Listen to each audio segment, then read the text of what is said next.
Bulletin की शुरुआत इस वक्त की बड़ी खबर से।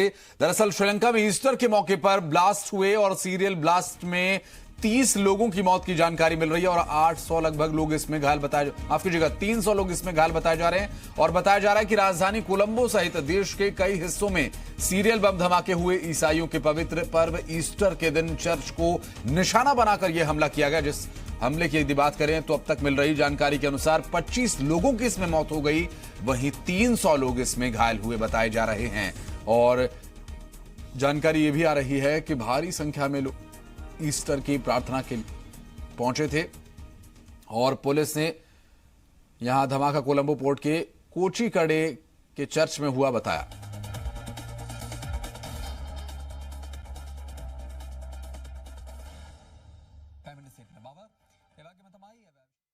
दूसरा हमला आपको बता दें कि पुत्तलम के पास सेंट सेबेस्टियन चर्च के अंदर हुआ और इसके अलावा कोलंबो के शांग्रीला होटल और किंग्सबरी होटल में भी बम धमाकों की खबर आई। आपको बता दें कि इस पूरे मामले में अभी तक जो तस्वीरें सामने आई हैं वो तस्वीरें कुछ हम आपको दिखा रहे हैं, जहां सीरियल ब्लास्ट की वजह से पूरा श्रीलंका इस वक्त दहल उठा।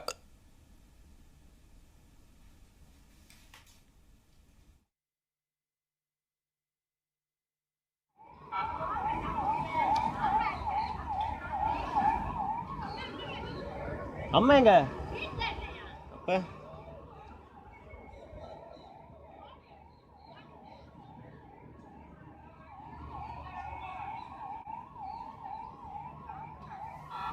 दरअसल ये सीरियल ब्लास्ट श्रीलंका में 2 जगह की जानकारी मिली है, जहां पर अभी तक 25 लोग इस काल के गाल में समा गए इस धमाके की वजह से और करीब करीब 300 लोग इस धमाके की वजह से हताहत हुए हैं। और बेहद दर्दनाक तस्वीरें, दिल दहला देने वाली तस्वीरें। ईस्टर के पवित्र मौके पर चर्च में प्रार्थना सभा के लिए पहुंचे लोगों पर ये मुसीबत और ये कहर बनकर टूटा। दरअसल अभी तक किसी आतंकी संगठन द्वारा इस पूरे मामले में इस हरकत को, इस वारदात को अंजाम देने की बात कबूल नहीं की है, लेकिन जाहिर है कि चर्च को निशाना बना करके वहां पर धमाके किए गए। उसके बाद कई अलग अलग जगहों पर धमाकों की खबर सामने आई और आज सुबह जब ईस्टर के पवित्र मौके पर प्रार्थना के लिए सभा में श्रद्धालु पहुंचे थे, उसी दौरान ये धमाका हुआ और सीरियल ब्लास्ट से पूरा श्रीलंका दहल उठा। भारत की तरफ से इस पूरे कुकृत्य को लेकर इसकी निंदा की गई है और इसके अलावा भारत कूटनीतिक स्तर पर और पड़ोसी होने के नाते श्रीलंका के साथ इस दुख की घड़ी में डटकर खड़ा है। आपको बता दें कि इस दुर्घटना, हालांकि दुर्घटना तो नहीं कही जा सकती क्योंकि आतंकी किसी संगठन ने अभी तक इसकी जिम्मेदारी नहीं ली है। बम धमाके किए गए और इस पूरे मामले को लेकर लगातार हम और अहम जानकारी आप तक पहुंचाएंगे। आपको बता दें कि अभी तक जो जानकारी मिली, कुल मिलाकर 6 जगहों पर, अलग अलग जगहों पर धमाका हुआ, जिनमें 2 जगह चर्च में धमाका हुआ और कुछ होटल्स में भी धमाके किए गए। और इस सीरियल धमाकों में अब तक 25 लोगों की मौत और 300 लोगों के घायल होने की जानकारी मिल रही है, जिस 300 में कई गंभीर रूप से भी घायल लोग बताए जा रहे हैं। आज ईस्टर के पवित्र मौके पर चर्च में प्रार्थना सभा के लिए एकत्रित हुए श्रद्धालुओं को धमाके से निशाना बनाया गया और ये तस्वीर जहां चर्च में धमाका हुआ उसके अंदर की हम आपको दिखा रहे हैं। आप देख सकते हैं कि छत के ऊपर, जो कि पूरी तरह से उधड़ चुकी छत, और धमाके की इंटेंसिटी आप इस बात से इस पर अंदाजा लगा सकते हैं कि जो पूरी छत है वो उधड़ गई है और वहां पर मौजूद लोग बुरी तरह से घायल हुए हैं। और श्रीलंकन पूर्व राजनयिक अनिल जी हमारे साथ इस वक्त फोन लाइन पर मौजूद हैं। अनिल जी, एक दिल दहला देने वाला ये मामला सामने आया आज की सुबह, थर्रा उठा पूरा श्रीलंका। जी, ये बहुत शर्मनाक घटना है और बहुत कंडेम करना चाहिए सारी दुनिया ने इसको, और साथ उठ के खड़ा होना चाहिए ताकि इस तरह के जो टेररिस्ट अटैक्स हो रहे हैं इन सबको कहीं पे भी हो दुनिया में, उनके साथ में सारा इंटरनेशनल, जब तक हम लोग साथ नहीं रहेंगे तब तक ये बड़ा मुश्किल है इन चीजों को कंट्रोल कर पाना। बिकॉज टेररिस्ट को एक मौका चाहिए होता है और वो जहाँ भी लेते हैं उस कंट्री के अंदर काफी दिनों तक एक परेशानी के हालात रहते हैं एक तरह सोसाइटी में डिसरप्शन हो जाता है, सोशल फैब्रिक चेंज हो जाता है इन सब मुल्कों। तो इसलिए बहुत जरूरी है और हमें इस दुर्घटना कहिए या इसको आतंकी हमला कहिए, जैसा भी कहें, लेकिन ये जो लोगों की डेथ हुई है इसमें या जितने लोग घायल हुए हैं उनके साथ हमारी शुभकामनाएं और हमारी संवेदनाएं हैं। बिल्कुल, लेकिन अनिल साहब इस बात में चूंकि जिस तरह से ये धमाका हुआ, भारत भी आतंक के कुछ इस तरह की घटनाओं से, आतंकियों से त्रस्त है और विश्व स्तर पर भारत इसके लिए आवाज उठा रहा है। अब श्रीलंका में भी चूंकि इस तरह की घटना ये हुई है, भारत की अभी इस वक्त श्रीलंका के प्रति क्या भूमिका है?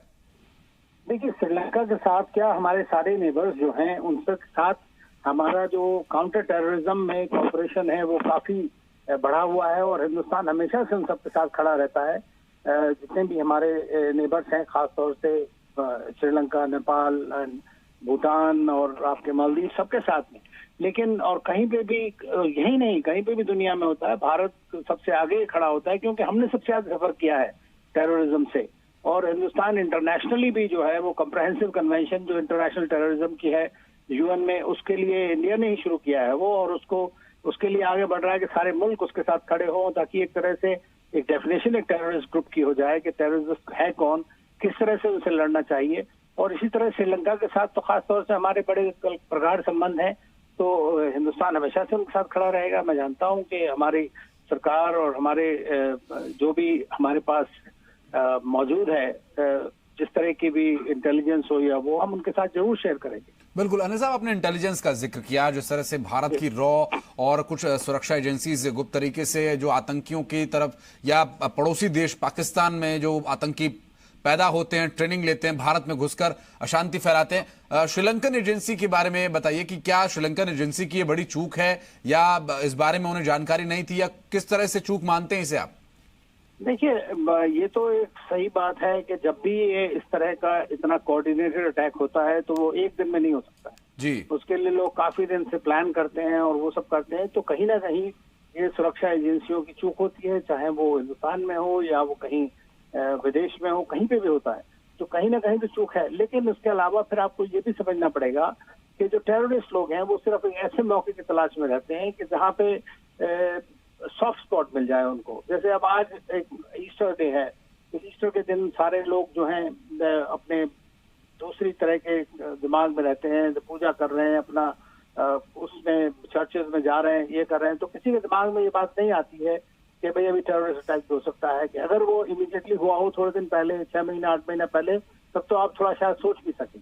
आप जैसे कहीं पे नेशनल डे होता है, कुछ होता है, सिक्योरिटी बढ़ाई जाती है, तो आप एक 24 आवर्स एक पुलिस स्टेट टाइप तो क्रिएट करना बड़ा मुश्किल है। लेकिन हाँ, ये जरूरी है कि इंटरनेशनल एजेंसीज को किसी को भी अगर खबर रही हो इस बारे में तो उन्होंने शेयर किया होगा। ऐसा नहीं होता है कि शेयर नहीं होता है, क्योंकि श्रीलंका के भी रिश्ते काफी मुल्कों के साथ काफी अच्छे हैं और श्रीलंका अपने आप को एक बिल्कुल अनिल साहब अपने दर्शकों को बता दें हम कि अभी अभी मिल रही ताजा जानकारी के अनुसार इस बम धमाके में, सीरियल बम धमाके में मरने वाले लोगों की संख्या दुखद रूप से 42 हो गई है और जो घायल हैं वो 300 के आसपास का आंकड़ा बताया जा रहा है, जिसमें कि कई गंभीर रूप से भी घायल हैं। और इस सीरियल बम धमाके की वजह से जो पूरा श्रीलंका थर्रा उठा है, इस वक्त इसमें मरने वालों की संख्या 42 पहुंची है। और दुखद जानकारी आपको हम दे रहे हैं जिसमें कि आशंका जो है, चूंकि गंभीर रूप से घायलों की भी संख्या काफी है, मरने वालों का आंकड़ा भी और बढ़ सकता है, इसकी भी आशंका पूरी है। दरअसल श्रीलंका में हुए सीरियल ब्लास्ट से जुड़ी एक अहम जानकारी, एक दुखद जानकारी हम अपने दर्शकों को दे रहे हैं। अनिल जी हमारे साथ लगातार जुड़े हुए हैं, पूर्व राजनयिक है, श्रीलंका में रहे हैं, काफी समय इन्होंने वहां पर सर्विस दी है।